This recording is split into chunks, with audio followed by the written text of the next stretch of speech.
సంబంధించి మెచ్చుకున్నాడు. దేశం మొత్తం కూడా ఈరోజు తెలంగాణ రోల్ మోడల్ అని చెప్పింది అధ్యక్ష. ఈరోజు వాళ్ళు మా నాయకులకు సంబంధించిన దానిలో విభేదాలు సృష్టించని చేసే ప్రయత్నం కరెక్ట్ కదా అధ్యక్ష. వాళ్ళు 52 సార్లు మా ముఖ్యమంత్రి గారు వేయరు, 52 సార్లు మా పార్టీ మా నాయకుడు 52 సార్లు వెళ్ళింది కూడా ఈ రాష్ట్ర ప్రయోజనాలు దృష్టిలో పెట్టుకుపోయినాం. మాకు బేస్యాలు లేవు అధ్యక్ష. మీలాగా బేస్యాలకు పోయి రాష్ట్రానికి ఇబ్బంది జరిగినటువంటి మీ నాయకత్వంలో ఈరోజు మా ముఖ్యమంత్రి రేవంత్ రెడ్డి గారికి గౌరవం ఉన్నది. గౌరవ్ రాహుల్ గాంధీ దగ్గర కానీ, శ్రీమతి సోనియా గాంధీ గారి దగ్గర కానీ, మా మల్లికార్జున ఖార్గే దగ్గర కానీ, మా జాతీయ పార్టీ సందర్భం వచ్చినప్పుడు మీకు కలిసి పనిచేస్తాం, కలిసి ముందుకు పోతాం. ఈ విధంగా అనుచిత వ్యాఖ్యలు వీరు మా ముఖ్యమంత్రి రేవంత్ రెడ్డి గారు అంటేనే కళ్ళను నిప్పులు వేసుకుంటారు అధ్యక్ష. ఎందుకో మా రేవంత్ రెడ్డి గారు అంటే ఇంత ఈర్ష ద్వేషము ఎందుకో మాకు అర్థమవుతలేదు. ఈ ప్రభుత్వం వచ్చిన 3 రోజుల నుంచి కూలిపోవాలని చెప్పి 20 మాసాలు దాటింది. బ్రహ్మాండంగా మా ముఖ్యమంత్రి ఉప ముఖ్యమంత్రి మంత్రులందరూ కూడా ఈ రాష్ట్రాన్ని పరిపాలిస్తుంటే చూస్తూరలేని సందర్భం.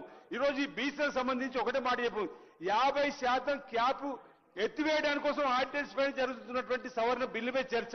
42% బిల్లు ఆల్రెడీ 42% బిల్లు ఆమోదం పొందింది, కేంద్ర ప్రభుత్వం పెండింగ్ ఉంది.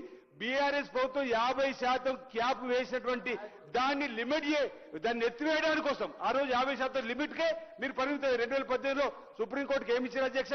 ఈసారి ఆఖరికి మీరు ఈ చట్టం అవకాశం ఇవ్వండి, ఈ 50% పరిమితులు చేస్తామన్నారు. ఒకవేళ ఈసారి ఇట కులగణన జరిగి ఉండకపోతే మన డెడికేషన్ తో ఈ ప్రభుత్వం ముందుకు పోయి ఉండకపోతే ఈసారి కూడా బీసీలకు అసలు రిజర్వేషన్లు కూడా ఓల్సిన పరిస్థితి ఉండే అధ్యక్ష. ఎస్సీ ఎస్టీలతో ఓపెన్ మిగతా ఓపెన్ జనరల్ గా ఓల్సిన పరిస్థితి ఉండే. ఈరోజు కులగణన జరగడం వల్ల ఈరోజు అవకాశం వచ్చింది కాబట్టి ప్రయత్నం చేస్తున్నాం బీసీ బిడ్డ 42% రిజర్వేషన్ అని. ఇది కూడా అర్థం ఉన్నప్పటికీ ఆలోచించుకున్నప్పుడు కూడా ఈరోజు అబాండాలు వేసే ప్రయత్నం చేస్తున్నారు. Thank you sir. ఈరోజు అసెంబ్లీలో చర్చ చేస్తూ ఉంటే అసలు ఎవరేం మాట్లాడుతున్నారు, అనుకూలమా వ్యతిరేకమా అర్థం కావట్లేదు. డొంక తిరుగుడు అంటారు, బీటింగ్ అరౌండ్ బుష్. డొంక తిరుగుడు మాటలతో అసలు సమస్యను పక్కదారి పట్టిస్తున్నారు. ఇది చాలా విచిత్రంగా ఉంది. ఇటువంటి భాష అక్కడ బయట ఉన్నటువంటి వాళ్ళు ప్రజలు వింటే అందరి మీద నమ్మకాలు పోతాయి అధ్యక్ష, అందరి మీద నమ్మకాలు పోతాయి. ఎమ్మెల్యేలంటే ఇట్లా అబద్ధాలు ఆడాలేమో, ఎమ్మెల్యేలంటే ఇలా మోసం చేయాలేమో, ఎమ్మెల్యేలంటే ఇలా మోసపూరిత మాటలు చెప్పాలేమో, రోజుకో మాట మార్చాలేమో, ఇటువంటి వాళ్ళే ఎమ్మెల్యేలు అవుతారేమో, ఇటువంటి ఒక ప్రజల్లో చులకన భావం వచ్చే అవకాశం కనపడుతుంది అధ్యక్ష. ఎందువల్లంటే ఒకవైపు ఏమో 9th షెడ్యూల్లో లేనిదే అవదు అని అంటారు, మరోవైపు ఏమో మేము సంపూర్ణంగా మద్దతు ఇస్తామని అంటారు. సంపూర్ణంగా మద్దతు ఇస్తూ 9th షెడ్యూల్లో ఉండే విధంగా కలిసి పోరాటం చేస్తామని ఎందుకు అనట్లేదనేది నేను వారిని అడుగుతున్నాను. చేయాలి కదా, ఫైట్ చేయాలి కదా. కేంద్రము రాష్ట్రానికి మధ్య ఉన్నటువంటి పని విభజన లేకపోతే అధికారాల విభజనకు సంబంధించి మన చేతుల్లో ఏం లేదు, కేంద్రంలోనే ఉంది, కేంద్రం చేయాలి అంటే కేంద్రం చేయాలంటే మన నుంచి ముందు మన డిమాండ్ బయటికి రావాలి, మన గొంతు వినపడాలి, మన పోరాటం సాగాలి. ఆనాడు ఎన్టీ రామారావు గారిని చూశాం కదా, ఎన్టీ రామారావు గారిని మనం అసలు పోరాటమే చేయిందే సాధ్యం అవుతుందా? తమిళనాడులో కూడా అప్పుడున్నటువంటి ప్రభుత్వం జయలలిత గారు పోరాటం చేయబట్టే పివి నరసింహారావు గారు అంగీకరించారు అధ్యక్ష. మరి ఇప్పుడు నరేంద్ర మోడీ గారు కూడా అంగీకరించవచ్చు కదా. మిత్రులు బీజేపీ మిత్రులు వాళ్ళు మాట్లాడుతున్నప్పుడు నాకు ఆశ్చర్యంగా ఉంది. బీసీ వర్గాలకు అన్యాయం చేస్తున్నారు నాకు అర్థం కాలేదు. బీసీ వర్గాల కంటే కేంద్రంలో ఉన్న వాళ్ళు అన్యాయం చేస్తున్నారా? ఇప్పుడు ఎక్కడ ఆగుతుంది? ఇక్కడ పంచాయతీ ఎక్కడ వచ్చింది? ఇక్కడి నుంచి బిల్లు అయిపోయింది. బిల్లు అయిన దాన్ని ఆపుతున్న వాళ్ళు ఎవరు? ఆపిన వాళ్ళు అన్యాయం చేసినట్లా, రాష్ట్రంలో వాళ్ళు అన్యాయం చేసినట్లా విచిత్రంగా వినబడుతుంది అధ్యక్ష. రకరకాలుగా కుంటి సాగులు, రకరకాలుగా అన్ని సినిమాల్లో ఆ రోజుల్లో నాగభూషణం గారు ఇటువంటి వాళ్ళు ఉండేవాళ్ళు, వాళ్ళు గుర్తొస్తున్నారు అధ్యక్ష. ఇది సరైన పద్ధతి కాదు. నిజంగా చిత్తశుద్ధి ఉంటే నేనేమి అధికార పక్షానికి సపోర్టో లేదా ఇంకోరు సపోర్టో అని నేను మాట్లాడట్లేదు. నేను స్పష్టమైనటువంటి అవగాహనతో మాట్లాడుతున్నాం.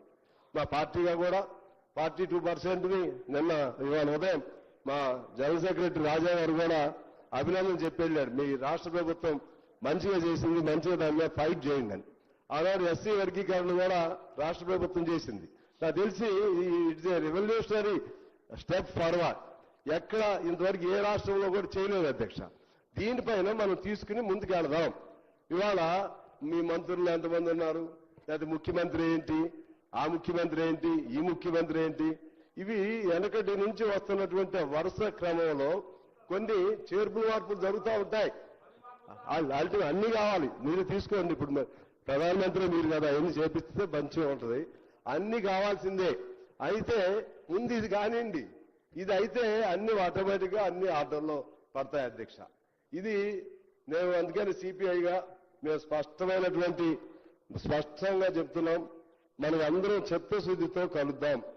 చిత్తశుద్ధితో ఇవాళ ప్రభాకర్ గారు చెప్పినట్లుగా మూడ్ ఆఫ్ ద హౌస్ అంటే అల్టిమేట్ గా నాకు తెలిసి నోబడి విల్ అపోజిట్. కానీ ఇన్ని మనం శాపనార్థాలు ఇన్ని రకాలు మాట్లాడినా ఇప్పుడు ఫైనల్ గా పాసింగ్ ఆఫ్ చెప్పినప్పుడు అందరూ చేతులు ఎత్తాల్సిందే. మరి అందరం చేతులు ఎత్తినప్పుడు అంటే mood of the house unanimous గా అయినప్పుడు గవర్నర్ గారి బాధ్యత కూడా ఉంది. గవర్నర్ గారు దీన్ని మళ్ళా పైకి పంపించడం అంటే ఇది అన్యాయం. అంటే గవర్నర్ వ్యవస్థను అడ్డం పెట్టుకుని దుర్వినియోగం చేస్తున్నట్లుగానే భావించవలసినటువంటి అవసరం ఉంటుంది అధ్యక్ష. అందువల్ల ఏకగ్రీవంగా తీర్మానం చేసినా, ఏకగ్రీవంగా బిల్లును ఆమోదించినా కూడా దాన్ని కూడా ఆమోదం లేకపోవడం అనేది అది మంచి పద్ధతి కాదు. అది చేయాలని చెప్పి నేను కోరుతా ఉన్నాను. అదేవిధంగా మోడీ గారిని మా బీజేపీ మిత్రులు అక్కడ వెళ్ళి పివి నరసింహారావు అంగీకరించినప్పుడు మీరు ఎందుకు అంగీకరించడం? మీరెందుకు? రాహుల్ గాంధీ పోరాటం చేశాడా? రాహుల్ గాంధీ చేతుల్లో అధికారం లేదు కదా. రాహుల్ గాంధీ కాదు కదా చేయాల్సింది. రాహుల్ గాంధీ ఏం చేస్తాడు? హామీ ఇస్తారండి, ఫైట్ చేస్తాం. ఫైట్ చేయాలి. వాళ్ళైనా హామీ ఇవ్వకుండా ఎలా ఉంటారు? హామీ ఇచ్చే కదా ఫైట్ చేస్తుంది. పట్టువదల విక్రమార్కుల్లాగా ఇప్పుడు 4వ సారి కూడా పెడతానే ఉన్నారు. మరి ఎక్కడో చోట ఫైట్ జరగాల్సిందే కదా. మీరు హామీ ఇచ్చారు కాబట్టి మీరు సావండి అని వదిలేస్తారా? అడుగుతారు రాష్ట్ర ప్రభుత్వం, మా హక్కు ఇది, లేకపోతే బీసీల తరఫున మేము అడుగుతున్నాం అని చెప్తారు. చెప్పినప్పుడు దాన్ని అంగీకరింపజేయవలసిన బాధ్యత పైన ఉండే వాళ్ళకు ఉంటుంది, వాళ్ళ సపోర్ట్ ఉన్నటువంటి వాళ్ళకి ఇక్కడ ఉండే వాళ్ళకి ఉంటుంది. ఇది అందుకని ఇది ఎన్ని చెప్పినా అధ్యక్ష అన్ని కుంటి సాగుల్లా కనబడుతున్నాయి. ఇది అన్ని కుంటి సాకులే. వాళ్ళ ప్రయత్నం వాళ్ళు చేశారు, మన ప్రయత్నం కూడా మనం చేద్దాం. అందరం ఏకగ్రీవంగా తీసుకుని వెళ్దాం. ఆ విధంగా చేయటం ద్వారా మనకి ప్రజలకి ఇవాళ నువ్వు అవునన్నా కాదన్నా బీసీలు, ఎస్సీలు, ఎస్టీలు వాళ్ళు చైతన్యం ఇవాళ వచ్చేసింది. ఎవరు ఆపాలన్నా ఆపలేరు. తాత్కాలికంగా ఆపగలుగుతారు తప్పితే ఎవరు ఆపాలన్నా ఆపలేరు. ఒకవేళ ఓసీల్లో ఎవరైనా బాగా యాక్టివ్గా ఉండి ఒకళ్ళిద్దరికి అవకాశం ఉంటుందో తప్పితే కాలం అంతా మారిపోతుంది. ఇవాళ కూడా మనం చూస్తున్నాం అధ్యక్ష, పంచాయతీల్లో కానీ లేకపోతే మండలాల్లో కానీ ఓసీ సీట్లలో కూడా బీసీలనే పెడుతున్నాం.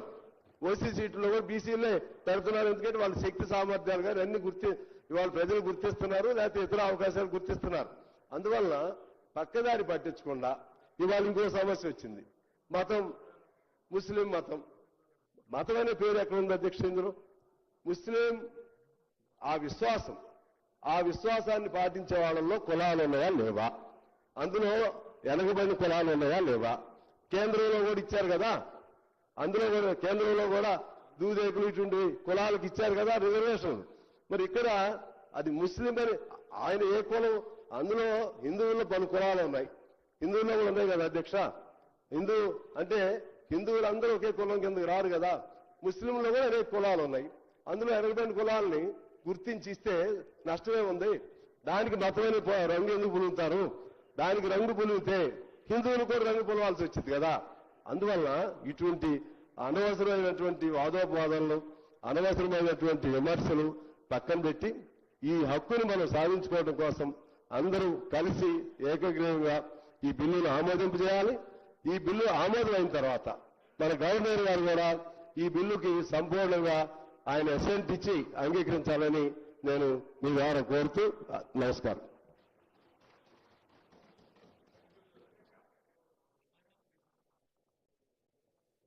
అధ్యక్ష, ఇంతకుముందు కేటీ రామారావు గారు మాట్లాడుతూ బీసీ బిల్లులకు వ్యతిరేకంగా గతంలో గోపాల్ రెడ్డి అనే వ్యక్తి గౌరవ ముఖ్యమంత్రి గారు బంధువు కోర్టులో కేసు చేశారని చెప్పి చెప్పారు. దాన్ని విత్డ్రా చేసుకోవాల్సిందిగా సభ తరఫున మీకు విన్నవిస్తూ అధ్యక్ష, గతంలో కేసీఆర్ గారు, నేను 14 శాసనసభలో ఉన్నాను అధ్యక్ష, అప్పుడు సభ అంతా కూడా బీసీల పైన మనం ఒక బిల్లు తీసుకోవాలంటే కూడా తెస్తామని చెప్పి కూడా ఆ ప్రభుత్వం ప్రయత్నం కూడా చేయలేదన్న విషయాన్ని కూడా మీ దృష్టికి తెలియజేస్తున్నా అధ్యక్ష. గౌరవ కేటీఆర్ గారు గౌరవ ముఖ్యమంత్రిపై చేసిన సత్యదూరమైన వ్యాఖ్యలను రికార్డు నుంచి తొలగిస్తున్నారు.